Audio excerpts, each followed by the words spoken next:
Okay. First, we'll start with a brief overview of the course. About the course, the name suggests data security and encryption. Acha, before going into the detail, first you need to know the basic notion of the title.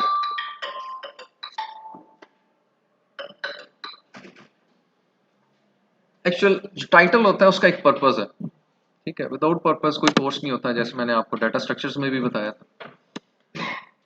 अब इस title का जो basically main purpose है ना, वो आपको अगर समझ आ जाए तो आधा कोर्स आपको वैसे ही समझ आ जाता है, उसकी थीम समझ आ जाती है, फिर कोर्स को समझने में आसानी होती है। अच्छा, course suggest data security and encryption, दो एस्पेक्ट्स हैं इस कोर्स के, security and encryption. And from which aspect? From the data point of view, ठीक है, from the data point of view. Data point of view से इसके दो aspects बनते हैं, एक तो सिक्योरिटी है, दूसरा इसका है इंक्रिप्शन, ठीक है। सिक्योरिटी एक जनरल टर्म है, जो इंक्रिप्शन है वो एक मेथड है सिक्योरिटी का, ठीक है। इसमें सिक्योरिटी हम इन जनरल डिस्कस करेंगे, लेकिन जो इंक्रिप्शन है सोली कि हम एक सिक्योरिटी को इंश्योर किस तरह करते हैं, वो आप इंक्रिप्शन है। डिफरेंट मेथड्स हैं जिसके थ्रू आप सिक्योरिटी को इंश्योर कर सकते हो। फॉर एग्जांपल, मेरे पास एक ये सिस्टम है, इस सिस्टम को मैंने एक्चुअली सिक्योर करना, ठीक है।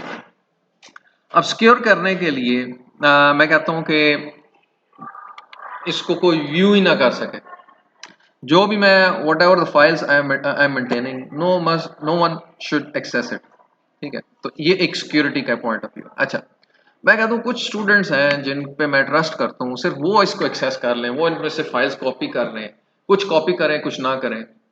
तो अब ये एक मैंने एक मजीद एक लेवल डिफाइन कर दिया है, जिसको मैं कहता हूँ access control management.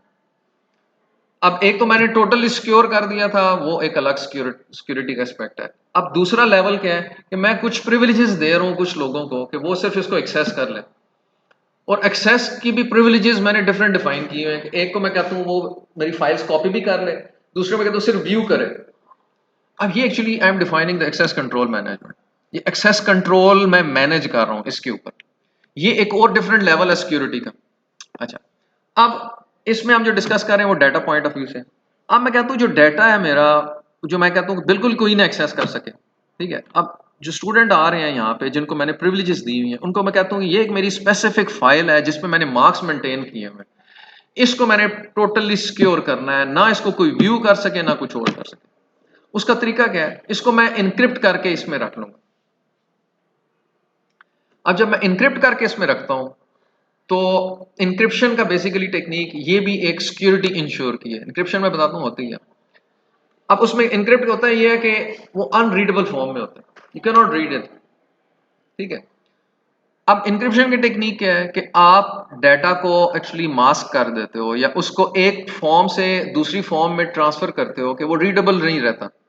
For example, मैंने एक वहां पे फाउंडेशन लिखा हुआ है, तो फाउंडेशन की जगह मैं GQXYZ इस तरह का कुछ वर्ड लिख दिया, तो that is not actually disclosing the actual information. तो ये मैंने इसको इनक्रिप्ट कर दिया है। इनक्रिप्ट में आपको डाटा पे एक्सेस होती है, but you are unable to read it, you are unable to read the actual content of it, ठीक है। एक तो ये कि मैंने टोटली सिक्योर कर दिया है कि वो कोई एक्सेस ही ना कर सके इसको, ठीक है। उसको मैंने कि छुपा दिया डाटा, वो एस्पेक्ट इसका अलग है। अच्छा, इस एस्पेक्ट में क्या है कि डाटा को मैंने कहीं भी जगह पे मैं सेव कर लेता हूँ, और उसको एक्चुअली छुपा देता हूँ। वो बेसिकली टेक्निक है, वो स्टेगनोग्राफी होती है, वो भी एक सिक्योरिटी की ही टाइप है। लेकिन उसमें स्टेगनोग्राफी के अंदर एक्चुअली डाटा आप ढूंढ ही नहीं सकते डाटा पड़ा हुआ कहाँ पे, ठीक है। वो मैं अभी टेक्निक बताता हूँ उसकी शुरू कहाँ से हुआ था। तो पहले ये तो हमने डिस्कस कर लिया सिक्योरिटी को, और फिर दूसरा एस्पेक्ट हमने डिस्कस किया है सिक्योरिटी का। सिक्योरिटी भी आपकी जो है वो आप इंश्योर करते हो थ्रू सेवरल डिफरेंट टेक्निक्स, ठीक है, इंक्रिप्शन सॉरी। अब ये जितनी भी चीजें हम डिस्कस करेंगे वो discuss them from the data point of view. अब डाटा क्या है? You need to understand it. Data is anything that actually contain your information. जो चीज इंफॉर्मेशन कंटेन करती है वो एक्चुअली आपका डाटा बनता है, ठीक है। अब इसके अलावा एक और जो डिफरेंट टेक्निक है जो कि सिक्योरिटी के ही कॉन्टेक्स्ट में आती है, बट इतनी वो ज़रूरी नहीं है।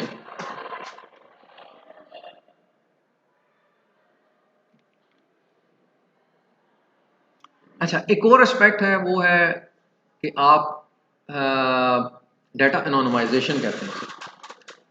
डाटा एनोनिमाइजेशन जो है वो एक ऐसी टेक्निक है जिसके थ्रू आप एक्चुअली इंफॉर्मेशन को जिसके थ्रू आइडेंटिटी रिवील नहीं होती, वो डाटा एनोनिमाइजेशन, ठीक है।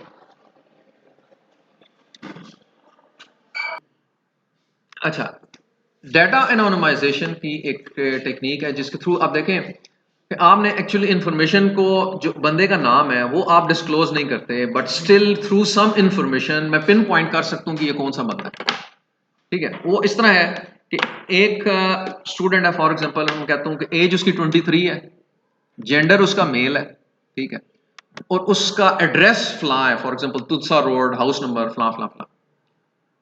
अब मुझे उसका नाम नहीं पता, but still I can figure out उसके घर की थोड़ी सी सर्वेलेंस करके आई कैन पिन पॉइंट कि 23 साल का बंदा यहाँ पे जो मेल है और स्टूडेंट है, फाउंडेशन यूनिवर्सिटी में पढ़ता है, उसको मैं पिन पॉइंट कर सकता हूँ, दैट्स हिम। ऐसा ही है, मुझे नाम उसका पता है या नहीं पता। तो ये एक्चुअली होती है कि जब आप इसको वैसे कॉजी आइडेंटिफायर्स कहते हैं, ये मैं आपको जनरल नॉलेज दे रहा हूँ, that's not a part of your course. इसको कॉजी आइडेंटिफायर्स कहते हैं कि कोई ऐसे आइडेंटिफायर्स जो कि आपस में मिलके एक बंदे की आइडेंटिटी रिवील करते हैं, ठीक है। तो वो उसके लिए जो हम टेक्निक यूज करते हैं वो हम डाटा एनोनिमाइजेशन यूज करते हैं, जो कि एक सिक्योरिटी की एक और थर्ड डोमेन है, ठीक है। यहाँ पे हम जो डिस्कस करेंगे, एक इंक्रिप्शन होगी, एक्सेस कंट्रोल मैनेजमेंट है, तीसरी जो हो जाती है वो डाटा एनोनिमाइजेशन हो जाती है टेक्निक। डाटा एनोनिमाइजेशन की जरूरत कहाँ पे पड़ती है? जरूरत ऐसे पड़ती है कि फॉर एग्जांपल हॉस्पिटल्स होते हैं, वो डाटा पब्लिश कर देते हैं over the internet for researchers, क्योंकि रिसर्च करते हैं उसके ऊपर, डिजीज के ऊपर, कि कितने परसेंट लोग हैं जो कि अफेक्ट हो रहे हैं इस डिजीज से, या इस तरह का कोई एनालिसिस करते हैं, वो रिसर्चर्स का काम होता है। तो अब for example hospital data reveal कर दिया है, कोई ऐसा एक फॉर एग्जांपल मलिशियस यूजर है जो कि उस डाटा को गेट करके कोई आइडेंटिटी रिवील कर सकता है कि फलां बंदा, उसको ये फलां डिजीज है, ठीक है, पिन पॉइंट कर सकता है, जिस तरह मैंने बताया कि वो सारी चीजें मिला के और इस तरह की इंफॉर्मेशन है। तो वो फिर डाटा एनोनिमाइजेशन टेक्निक जो है वो यूज हो रही होती है। अच्छा, वो एक अलग से एस्पेक्ट है। हम जो चीज डिस्कस करेंगे वो हम सिक्योरिटी के एस्पेक्ट्स को डिस्कस करेंगे अलोंग विद द इंक्रिप्शन। अच्छा, अब इंक्रिप्शन पे आते हैं। इंक्रिप्शन के लिए आपके पास डिफरेंट एल्गोरिदम्स होते हैं जिनके थ्रू आप डाटा की मास्किंग करते हो।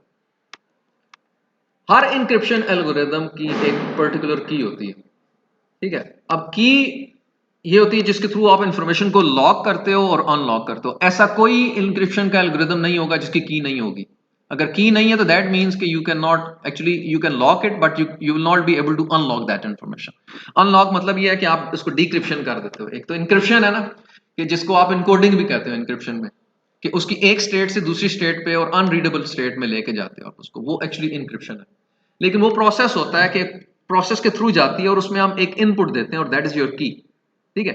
जैसे मैंने अभी बताया था फाउंडेशन को अगर मैं इनक्रिप्ट करता हूं तो इसको मैं इंक्रिप्शन के लिए मैं कहता हूं कि जो नेक्स्ट अल्फाबेट है ना, उससे मैं इनको रिप्लेस करता रहता हूं। एफ जो हो जाएगा वो जी हो जाएगा, ठीक है। ओ जो हो जाएगा वो पी हो जाएगा, ठीक है। इसी तरह एम है वो एन हो जाएगा। तो इस तरह एक एक मैंने करेक्टर आगे शिफ्ट कर दिए। You got the point? तो जो एक्चुअल इंफॉर्मेशन थी फाउंडेशन, उसको मैंने मास्क कर दिया, वो अब मैं रीड नहीं कर सकता। लेकिन जो दूसरी इंफॉर्मेशन है वो मैं बेशक जिस मर्जी को दे दूं, वो समझेगा नहीं कि क्या वर्ड क्या एक्चुअली। ये इंक्रिप्शन है। अच्छा, अब ये मेरा इंक्रिप्शन एल्गोरिदम है। अब इस इंक्रिप्शन एल्गोरिदम में की क्या है? की ये है कि टोटल नंबर ऑफ कैरेक्टर्स जो मैंने शिफ्ट किए हैं वो एक्चुअली की है। मैंने एक शिफ्ट किया है, आप दो करें तीन कर सकते हो, ठीक है। तो ये एक टेक्निक है। अब की क्या है? Number of shifts. Her algorithm की कोई ना कोई जो है वो की होती है जिसके थ्रू एक्चुअली आप उसको इनक्रिप्ट करते हो और डिक्रिप्ट करते हो। कोई ऐसा एल्गोरिदम नहीं होगा जिसमें की एक्चुअली इन्वॉल्व नहीं होगी।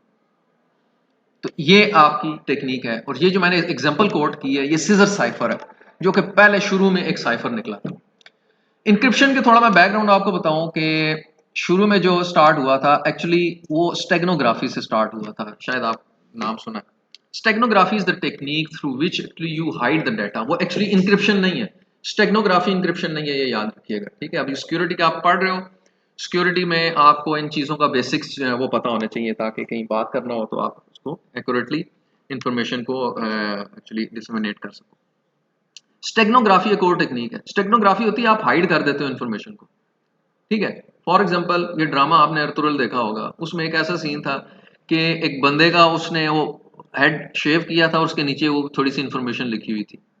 ये वो टेक्निक है जिसके थ्रू एक्चुअली आप, ये शुरू में, ये पहले शुरू में जब इंक्रिप्शन आने से पहले ना, ये टेक्निक थी जिसमें वॉर्स में अगर कोई मैसेज कन्वे करना होता था, कोई एक ऐसे डिसेबल्ड बंदे को भेजते थे जो बोल भी नहीं सकता था, कुछ भी है उसकी, तो उसके ऊपर इस तरह इंफॉर्मेशन को वो डिसेमिनेट करते थे। ये टेक्निक है, that is we call it a steganography. शुरू में पहली टेक्निक हुई थी। अभी तो बड़े तरीके हैं, जिस तरह आप एक इमेज है, इमेज के पीछे आप इंफॉर्मेशन को हाइड करके भेज दो, वो देखेगा सिर्फ इमेज उसको नजर आएगा, लेकिन बैक एंड पे एक्चुअली कुछ और मैसेज होता है उसमें, तो वो एक्चुअली स्टेगनोग्राफी की टेक्निक है। तो ये शुरू में, उसके बाद फिर इंक्रिप्शन की टेक्निक आई थी, और सीजर साइफर, सीजर नाम था बंदे का जिसने ये डेवलप किया था, ये साइफर एक्चुअली इंक्रिप्शन के एल्गोरिदम को कहते हैं। वो भी हम पढ़ेंगे ये टर्मिनोलॉजीज, जब मैं आपको बताऊंगा कि साइफर क्या होता है, क्रिप्ट एनालिसिस क्या होता है, क्रिप्टोग्राफी क्या होता है, सारी चीजें हम देखेंगे। तो ये है जी इंक्रिप्शन। ये अभी जस्ट मैंने आपको इस टाइटल का ब्रीफ ओवरव्यू दिया है, data security and encryption. Security क्या है, डाटा को आप सेव करते हो, उस सेव करने के मेथड्स क्या हैं, वो अलग अलग मेथड्स हैं, और उनमें एक मेथड जो है वो आपका इंक्रिप्शन भी है। मैंने एक एक्सेस कंट्रोल मैनेजमेंट है, वो भी एक मेथड है जिसके थ्रू आप एक्चुअली इंश्योर सिक्योरिटी ही कर रहे हो अपने डाटा की, ठीक है, लेकिन थ्रू सम डिफरेंट मेथड। अच्छा, अब नेक्स्ट में हम देखते हैं कि आपके पास जो एज पर HEC करिकुलम क्या क्या चीजें हम इस कोर्स में डिस्कस करेंगे। जो फर्स्ट 2 लाइंस हैं, they are representing some mathematics, ठीक है, जो कि आपने मैथमेटिक्स के कोर्सेज भी पढ़े हुए हैं, और सारी चीजें हम इतनी इसमें डिटेल में नहीं जाएंगे। हम इन एस्पेक्ट्स को वहां पे डिस्कस करेंगे जहां पे इनका यूजेज होगा, जिस एल्गोरिदम के अंदर इसका यूजेज होगा वहां पे हम उसको डिस्कस कर लेंगे, लाइक प्राइम नंबर्स हो गए, फैक्टरिंग होगी, या इस तरह की चीजें, वो हम इसको देखेंगे। एक्चुअल जो कंटेंट स्टार्ट होता है वो आपका थर्ड लाइन से है, क्रिप्टोग्राफिक एल्गोरिदम से। Cryptographic algorithm and design principle, कुछ ऐसे रूल्स हैं या रेगुलेशंस हैं जिनको हम प्रिंसिपल्स कहते हैं, जो कि आपने यूज करने हैं क्रिप्टोग्राफिक एक एल्गोरिदम के अंदर। जिस तरह मैंने पहले एक बता दिया है कि उसका एक रूल ये है कि उसकी की होनी चाहिए। दूसरा रूल क्या है कि फॉर एग्जांपल कि आपका एक्चुअली स्ट्रेंथ ये नहीं होती कि आप, जो आपका एल्गोरिदम है उसको आप छुपा छुपा के रखो। एल्गोरिदम की स्ट्रेंथ उसकी की में होती है या उसके प्रोसेसेस में होता है, कि आपने उसको इतना रिगोरस प्रोसेस बनाया हुआ है कि आप किसी को एल्गोरिदम पता भी हो फिर भी वो नहीं कर सकता डिक्रिप्ट, ठीक है। जिस तरह आपके वाईफाई में आप राउटर को कॉन्फ़िगर करते हो, तो उसमें जो एक क्रिप्टोग्राफिक एल्गोरिदम है वो सामने आपको दिखा रहा होता है कौन सा चूज करना है आपने, ठीक है, तो वो आपको पता है, लेकिन उसकी स्ट्रेंथ एक्चुअली की के अंदर है कि की कितनी स्ट्रांग आप उसको रखते हो। तो जितनी बड़ी की रखोगे आप, उतना it is difficult to actually break your code. क्यों?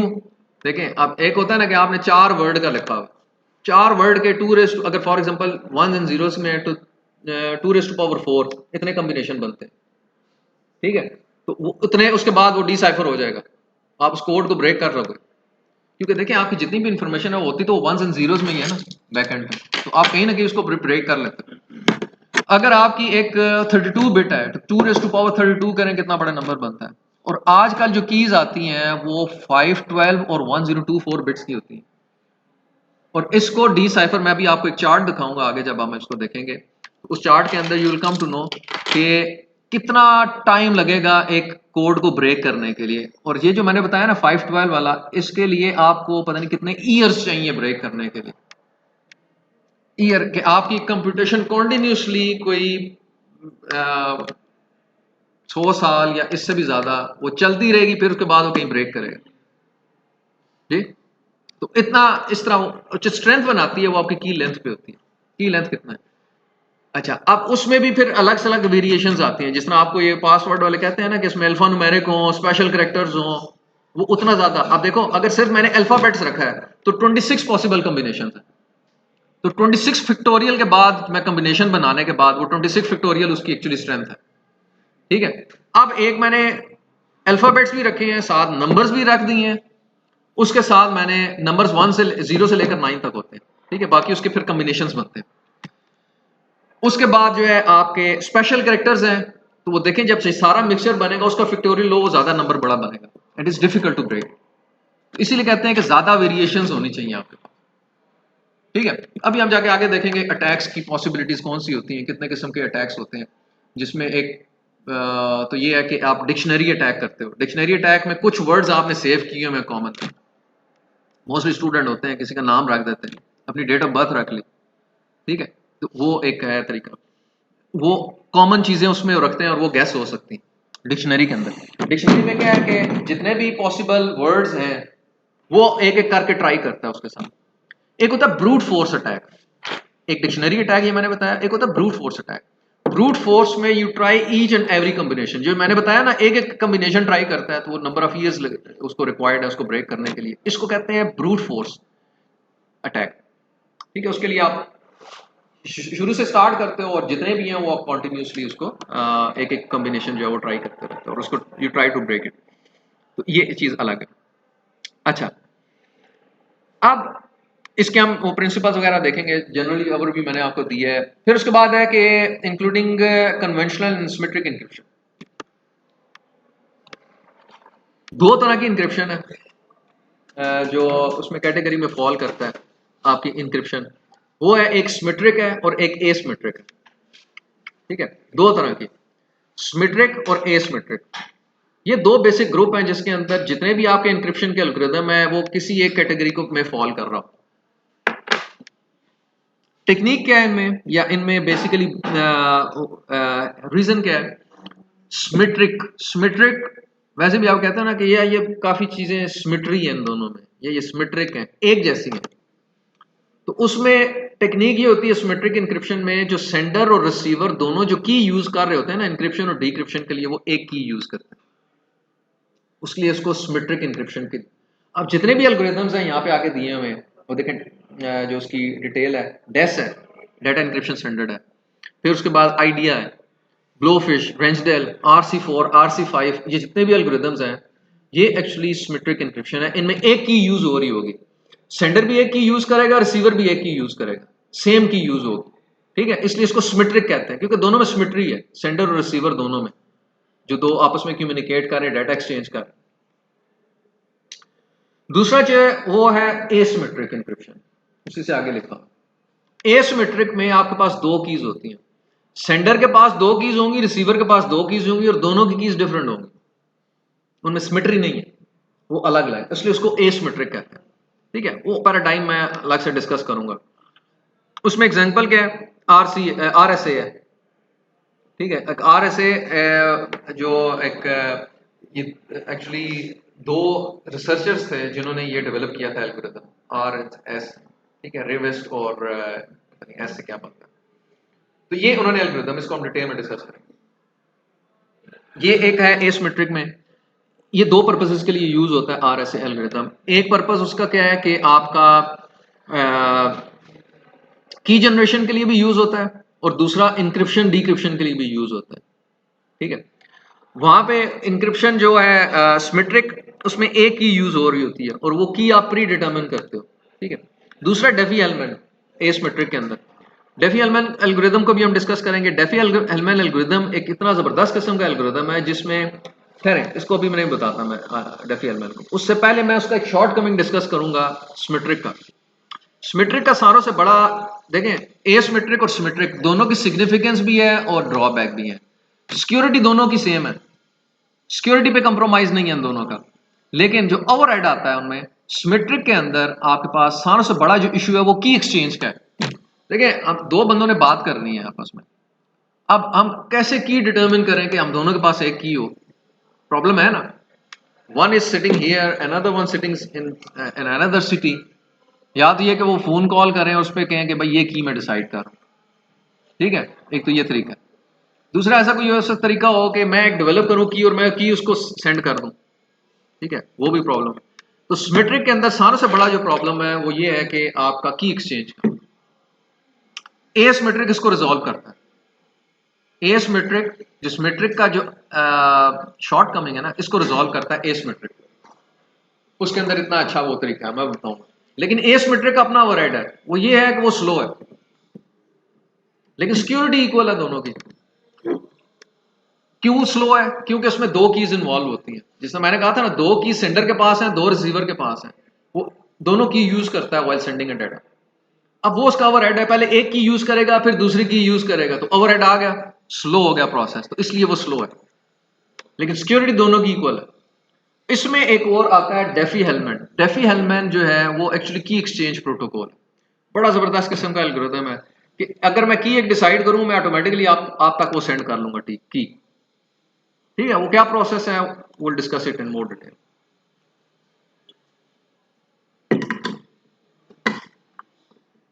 अच्छा जी, इसी से आगे जो है वो की मैनेजमेंट का इशू लिखा हुआ। की मैनेजमेंट में आपने की को मैनेज किस तरह करना है, चाहे वो सिमेट्रिक हो चाहे वो एसिमेट्रिक हो। यूजुअली जो हम उसको डिस्कस करते हैं वो एसिमेट्रिक के कॉन्टेक्स्ट के अंदर है। की मैनेजमेंट आपने किस तरह करनी है वो मैं यहाँ पे आपको बताऊंगा कि कैसे होती है। Then will discuss the hash function. अच्छा, दो चीजें अलग अलग हैं, एक है सिक्योरिटी इंक्रिप्शन है और दूसरा है हैश। दोनों के अलग अलग कॉन्टेक्स्ट।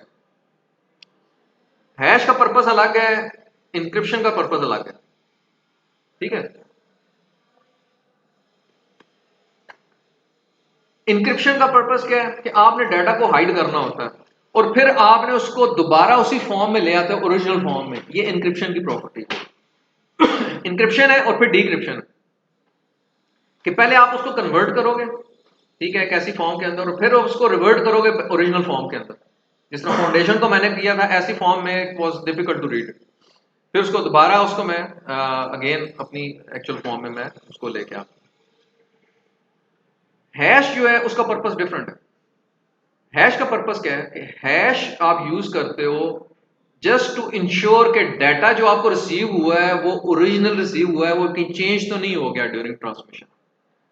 दोनों में जरा डिफरेंशिएट करें, इंक्रिप्शन में और हैशिंग में। हैश एक्चुअली यूज होता है डाटा की एक्चुअली एश्योरिटी के लिए कि डाटा चेंज नहीं हुआ ड्यूरिंग ट्रांसमिशन। एग्जांपल क्या है? एग्जांपल है मैक। कंप्यूटर नेटवर्क्स के अंदर आपने पढ़ा होगा मैक, मैसेज ऑथेंटिसिटी कोड जिसे कहते हैं। वो क्या होता है, पैकेट जाता है, पैकेट का एक्चुअली वो एक मल्टीप्लिकेशंस डिवीजन्स करता है और उसका एक कोड जनरेट कर लेता है और वो उसके साथ अटैच कर देता है। अब मल्टीप्लिकेशन फॉर एग्जांपल 2 से मल्टीप्लाई किया और 5 से उसको डिवाइड किया, जो रिजल्ट आएगा वो आपका हैश होगा। ठीक है, इसको हम रिवर्स नहीं करते यूजुअली। अब वो आपने अटैच कर दिया एक्चुअल मैसेज के साथ, पैकेट के साथ, वो ट्रांसमिट हो गया रिसीवर साइड पे। ये आपका टीसीपी प्रोटोकॉल करता है ये काम। रिसीवर साइड पे गया, वो अगेन जो एक्चुअल इंफॉर्मेशन थी ना उसका दोबारा वो हैश कंप्यूट करता है और उस हैश को जो रिसीव हुआ है हैश उसके साथ कंपेयर करता है। पर्पस क्या है कि ये डाटा कहीं चेंज तो नहीं हो गया ड्यूरिंग ट्रांसमिशन, तो हैश इस पर्पस के लिए यूज होता है to ensure that the data has been received in an original form, during transmission वो चेंज नहीं हो गया, तो हैशिंग इसके लिए होता है। इंक्रिप्शन क्या होता है कि आप एक्चुअली इंफॉर्मेशन को एक्चुअली हाइड कर देते हो या ऐसी फॉर्म में करते हो, हाइड नहीं करते, हाइड स्टेक्नोग्राफी होती है। आप ऐसी फॉर्म में लेते हो कि वो रीडेबल ना हो और जो अटैकर है उसको एक्चुअली फिजिकली एक्सेस होती है उस डाटा के ऊपर, लेकिन उसको वो एक्चुअल उसमें से कंटेंट ड्राइव नहीं कर सकता। ये एक्चुअली सिग्निफिकेंस है इसकी। जो हैश है वो सिक्योरिटी के लिए नहीं यूज होता, ठीक है, वो एश्योरिटी के लिए यूज होता है। वो हम डिस्कस करेंगे आगे जाके हैश फंक्शंस में। इसमें 2-3 हैश फंक्शंस हैं जिसमें MD5 है, SHA है, सिक्योर हैश एल्गोरिथम है, सिमिलरली आगे है 160 और HMAC और ये इस तरह के। तो इसमें से हम देखेंगे जो जरूरी होंगे वो हम डिस्कस करेंगे, मोस्ट प्रोबेबली SHA जो हैश है, ठीक है, हैशिंग फंक्शन। फिर आता है डिजिटल सिग्नेचर जो हम डिस्कस करेंगे। डिजिटल सिग्नेचर का एक पर्पज है। डिजिटल सिग्नेचर का ये है कि देखें अगर मैं आपको की सेंड करता हूं फॉर एग्जांपल, सिमेट्रिक की है, तो इस चीज की क्या श्योरिटी है कि मैं ही आपको डाटा सेंड कर रहा हूं, कोई अटैकर नहीं सेंड कर रहा। कोई अटैकर मेरा फॉर एग्जांपल आइडेंटिटी को ब्लफ करके, ठीक है, जिसको एक्चुअली स्पूफिंग कहते हैं, वो स्पूफ कर सकता है मेरी आइडेंटिटी और वो मैं बन के वो आपसे बातें करना शुरू कर दे, ओके, कि ये की है मेरे से, और आपसे एक्चुअली इंफॉर्मेशन रिट्रीव करना शुरू कर दे। तो उसके लिए इंपॉर्टेंट ये है कि सिक्योरिटी के अंदर कि आपके पास कोई ऐसा मैकेनिज्म होना चाहिए जिस मैकेनिज्म के थ्रू मैं आइडेंटिफाई कर लूं कि ये वाकई वो बंदा है जो कि एक्चुअली क्लेम कर रहा है। उसके लिए हम डिजिटल सिग्नेचर यूज करते हैं। सिग्नेचर क्या होता है कि आपने एक डॉक्यूमेंट लिया, उस डॉक्यूमेंट के ऊपर साइन हुआ होता है। फॉर एग्जांपल यहां से एक ऑफिस ऑर्डर निकला है, एडमन के नीचे वो साइन हुए होते हैं। अब हम उस साइन से रिकॉग्नाइज करते हैं कि ये ऑफिशियल लेटर है, किसी ने फॉर्ज तो नहीं किया होगा उसको, ठीक है, फॉर्ज वो उसकी आइडेंटिटी को रिप्लेस तो नहीं किया होगा। तो सिग्नेचर के थ्रू वो वेरीफाई होता है कि वाकई है। एक बगैर सिग्नेचर के डॉक्यूमेंट आए तो हम will not believe on that document. क्यों? क्योंकि वो साइन नहीं है। साइन होगा तो एश्योरिटी हो जाती है वाकई ये फलां बंदे की तरफ से मैसेज आया। इसी तरह यहां पे हमारे पास कंप्यूटर साइंस के अंदर डिजिटल सिग्नेचर्स होते हैं। डिजिटल सिग्नेचर में क्या है कि आप कोई भी इंफॉर्मेशन सेंड करो, उसको आप डिजिटली साइन करोगे। क्या मेथड है वो डिफरेंट डिबेट है, हम डिस्कस करेंगे। सिर्फ मैं आपको कंसेप्चुलाइज करवा रहा हूं चीजें, एक ओवरव्यू दे रहा हूं। तो ऐसा कोई प्रोसेस होगा जिसके थ्रू मैं उसको डिजिटली साइन करूंगा, ताकि जब आपके पास जाए तो आप उसको, मेरे सिग्नेचर को वेरीफाई करो कि वाकई उसकी तरफ से आया है। And then you will believe that information कि वाकई ऑथेंटिक इन्फॉर्मेशन। क्यों? क्योंकि मैंने उसको डिजिटली साइन किया and you will have to believe it. ठीक है, और वो आप एक्चुअली वेरीफाई करोगे, आफ्टर वेरिफिकेशन करोगे, बगैर देखे आप नहीं कर सकते, क्योंकि डिजिटली एक चीज है तो उसको आपने वेरीफाई करना होगा। तो वेरीफाई करने के बाद then you will come to know कि वाकई ये फलां बंदे की तरफ से आई है, क्योंकि उसकी फलां सिग्नेचर्स पे अप्लाई है। तो ये डिजिटल सिग्नेचर के हम इसमें डिस्कस करेंगे, ठीक है, मेथड्स कि क्या है, किस तरह होते हैं। उसके बाद आते हैं सर्टिफिकेट्स। सर्टिफिकेट्स क्या होते हैं? सर्टिफिकेट के अंदर एक्चुअली एश्योरिटी होती है, एक चीज की गारंटी होती है। देखें, ये जो सिग्नेचर है और सर्टिफिकेट है इंटर रिलेटेड है आपस में। सर्टिफिकेट बेसिकली एक डॉक्यूमेंट होता है, उस डॉक्यूमेंट के ऊपर सिग्नेचर होता है। ऐसा ही है ना? आपके पास एक डिग्री है, डिग्री के ऊपर आपके एक्चुअली जो रेक्टर है उसके साइन हुए होंगे और उस पर स्टैंप लगी होगी, ये श्योरिटी है। एक्चुअली जो डिग्री का एक डॉक्यूमेंट है वो एक्चुअली आपका सर्टिफिकेट, उसको डिग्री सर्टिफिकेट ही कहते हैं। ऐसा ही है ना? उसमें श्योरिटी क्या होती है कि इसको इश्यू करने वाली कौन सी यूनिवर्सिटी है। Rector is nobody, rector is nobody. Actual जो आइडेंटिटी है वो तो आपकी यूनिवर्सिटी है ना, जो कि रिकग्निशन आपको दे रही है कि you are actually you got this degree from that university, from foundation university for example. तो वो एक्चुअली आपकी जो डिग्री है वो आपका डॉक्यूमेंट है, उस डॉक्यूमेंट के ऊपर सिग्नेचर होता है। जो सिग्नेचर मैंने कहा था दोनों इंटर रिलेटेड है आपस में। तो सिग्नेचर अलग है, सिग्नेचर वेरीफाई करता है उसको कि वाकई ये प्रो रेक्टर की तरफ से इशू हुई है, किसी ने फेक डिग्री तो नहीं बना ली। ठीक है, अच्छा, आप देखें मुख्तलिफ यूनिवर्सिटीज जो है वो एग्जिस्ट कर रही हैं। मुख्तलिफ यूनिवर्सिटीज एग्जिस्ट करती हैं, हर यूनिवर्सिटी अपनी डिग्री इशू करती है। इसी तरह यहां पे भी कंप्यूटर्स वर्ल्ड के अंदर मुख्तलिफ बॉडीज हैं जो कि एक्चुअली आपको सर्टिफिकेट्स इशू करती हैं। ठीक है, उनके ऊपर उनके डिजिटल सिग्नेचर भी होते हैं। एक्चुअल पर्पस क्या होता है कि उसमें कोई इंफॉर्मेशन को वो ऑथेंटिकेट करता है। कोई भी इंफॉर्मेशन उस डॉक्यूमेंट के ऊपर होगी, उसको वो ऑथेंटिकेट करता है कि वाकई ये इंफॉर्मेशन जो है वो करेक्ट है, और उसको वो डिजिटली साइन करेगा। ठीक है,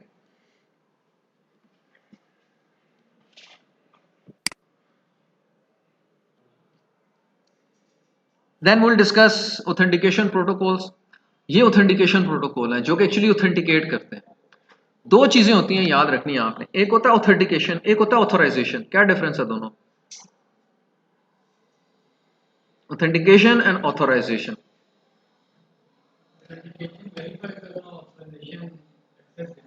एक्सेस देना, एब्सोल्युटली राइट।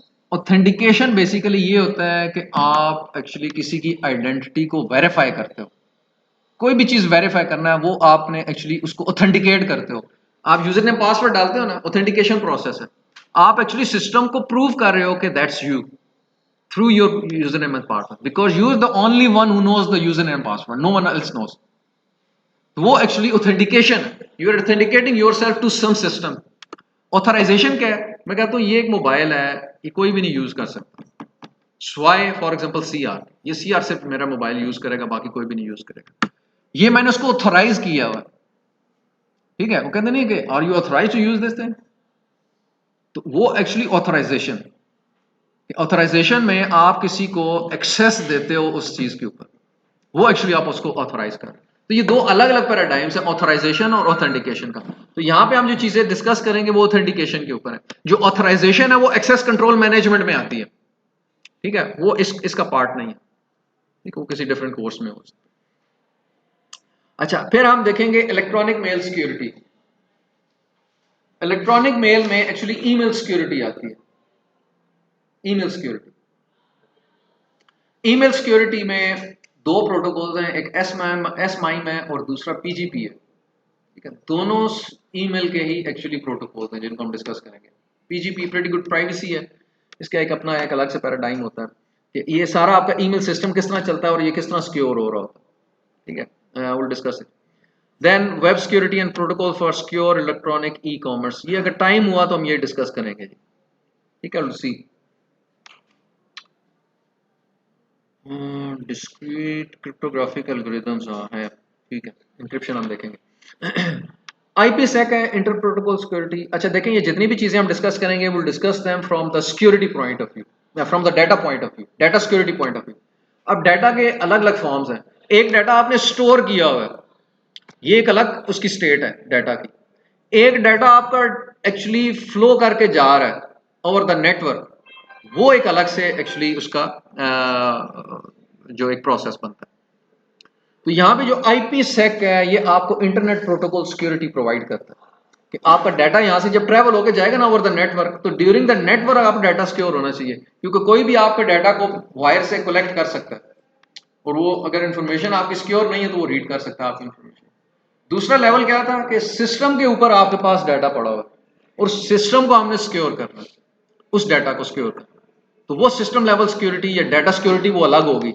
ये जो ट्रैवल करके जा रहा है ओवर द नेटवर्क, इसकी सिक्योरिटी अलग है, इसमें ये काम आते हैं IPsec। Then SSL secure socket layer या TLS, ये दोनों है। SSL जो है वो पुराना वर्जन है, जो नया वर्जन है वो TLS है, ठीक है, दोनों का काम सेम है। इसमें वो हम डिस्कस करेंगे। देन सेट, ये एक अलग से पैराडाइम है जो कि आपका नेटवर्क सिक्योरिटी एक्चुअली वो प्रोवाइड करे। तो ये तो था एक जनरल सा ओवरव्यू अबाउट द कोर्स, ठीक है। जो फुल फ्लैश कोर्स है इंशाल्लाह हम इसको नेक्स्ट क्लास में डिस्कस करेंगे, ठीक है जी।